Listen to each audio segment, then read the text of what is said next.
Hi everyone. तो इस video में हम बात करेंगे next amino acids like sulphur containing amino acids, acidic amino acids, amide containing amino acids and basic amino acids. First I will discuss about the sulphur containing amino acids. जैसे कि देखिए, first हमारे पास है cysteine and the second one is the methionine. इनकी जो short form होती है वो होती है CYS एंड MET। इसे हम कैसे याद रख सकते हैं? जैसे हमारे पास चीफ मिनिस्टर होता है CM, तो C से सिस्टीन एंड M से मिथेनॉइन।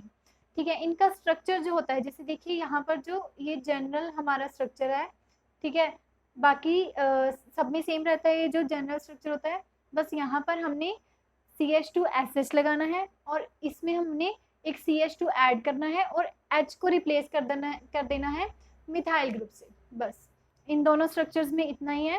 तो नेक्स्ट जो है हमारे पास वो है acidic amino acids. Acidic amino acids में first one is the aspartic amino acid and the second one is the glutamic amino acid. इनकी जो शॉर्ट फॉर्म होती है वो होती है ASP and the second one is the GLU। इसमें जैसे देखिए हमें दिख रहा है कि नाम से पता चल रहा है कि ये एसिडिक अमीनो एसिड है, तो इसमें एसिडिक ग्रुप ज्यादा होंगे। तो COH तो है ही है एसिडिक, उसके बाद एक और COH ग्रुप आएगा, CH2 के बाद COH। बस इसमें हमने एक CH2 एक्स्ट्रा ऐड कर देनी है। इनका स्ट्रक्चर याद रखने के लिए एक CH2 COH, बिकॉज ये एसिडिक है इसलिए एक COH एक्स्ट्रा आ गया और उसमें हमने एक और CH2 ऐड कर दिया, तो हमारे पास ग्लूमेटिक एसिड बन गया।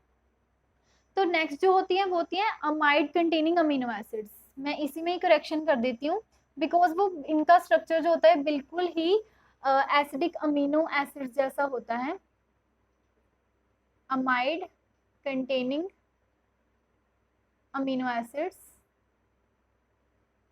जो पहली होती है वो होती है एस्पार्जिन,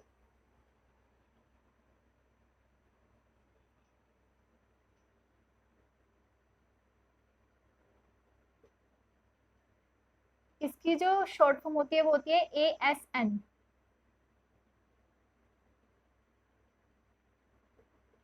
और ग्लूमेटिक एसिड की जगह होता है हमारे पास ग्लूटामाइन और उसकी शॉर्ट फॉर्म होती है GSN,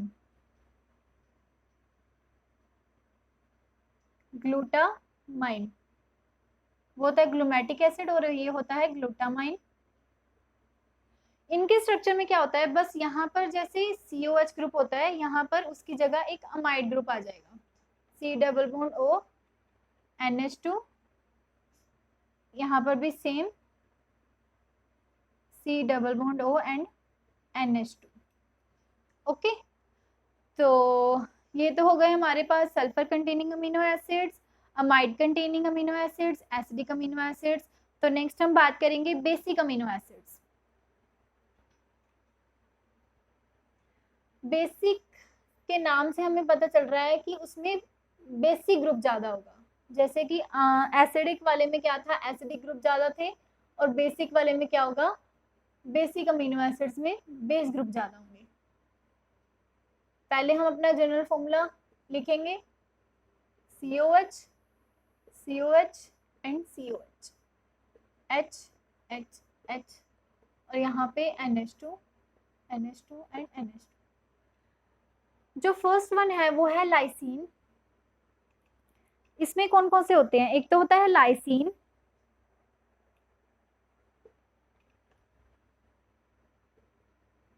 और सेकंड जो होता है वो होता है arginine, and third one is the हिस्टाडीन। तो हिस्टाडीन में क्या होता है, पहले हम देखेंगे इन दोनों के।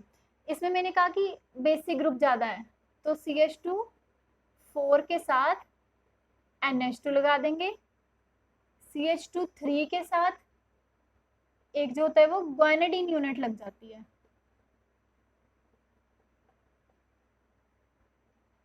ARGLYS, एंड हिस्टिडीन में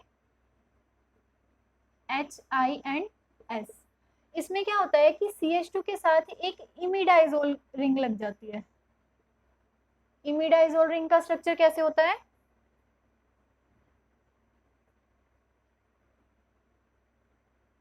ऐसे।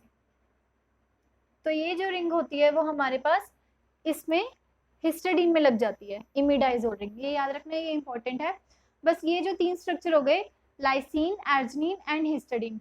अगर आपसे कोई पूछे इन तीनों में से सबसे ज्यादा बेसिक कौन सा है, तो ये वाला होगा, बिकॉज इसमें क्या होता है कि ग्वानिडीन यूनिट होती है जो इस मॉलिक्यूल को बहुत ही ज्यादा बेसिक बना रही है।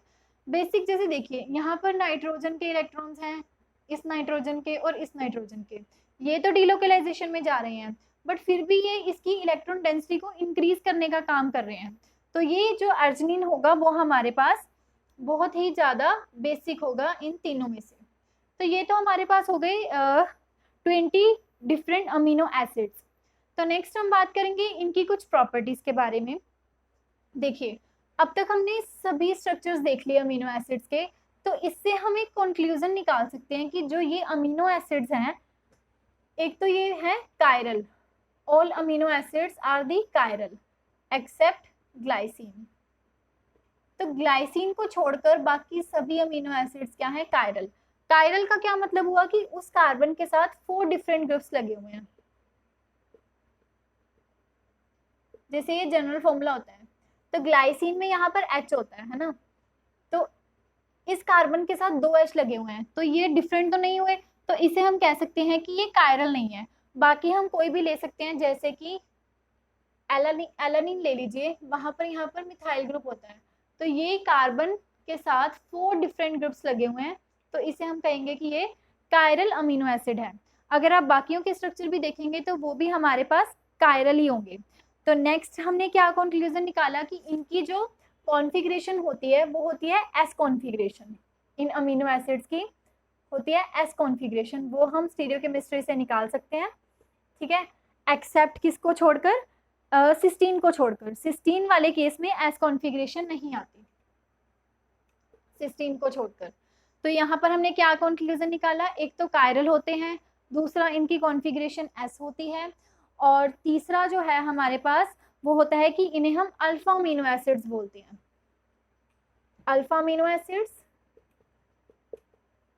ए मीन्स अमीनो एसिड्स, बट जो प्रोलीन वाला होता है उसे हम बोलते हैं अल्फा इमिनो एसिड, क्योंकि बाकी वाले केस में हमारे पास प्राइमरी अमीन होती है, बट इस केस में हमारे पास सेकेंडरी अमीन होती है। इसका स्ट्रक्चर कैसे था प्रोलीन का, ऐसे था, तो इसमें हमारे पास जो ये है वो सेकेंडरी अमीन है, इसलिए हम इसे अल्फा अमीनो एसिड बोल रहे हैं। तो ये हमारी कुछ प्रॉपर्टीज थी, मतलब कि जो हम इन अमीनो एसिड से कंक्लूड कर सकते हैं। एक चीज और कि इनकी सॉल्युबिलिटी, देखिए जैसे हमने कोई भी अमीनो एसिड ड्रॉ करा तो उससे हम कंक्लूड कर सकते हैं कि वो एक पोलर मॉलिक्यूल है। तो हमें पता है कि लाइक डिसॉल्व्स लाइक होता है ना, तो हम कहेंगे कि जो इसकी सॉल्युबिलिटी होगी वो पोलर मॉलिक्यूल्स में ज्यादा होगी, पोलर मॉलिक्यूल्स लाइक वाटर। अगर हम कहें कि वाटर में ये बहुत सोल्यूबल होता है, बट बेंजीन के केस में ये इनसोल्यूबल होता है, क्योंकि जो बेंजीन होती है वो हमारे पास पोलर मॉलिक्यूल नहीं होता, बट जो वाटर होता है वो हमारे पास पोलर मॉलिक्यूल होता है। तो ये थी हमारे पास कुछ amino acids and their properties. Thank you.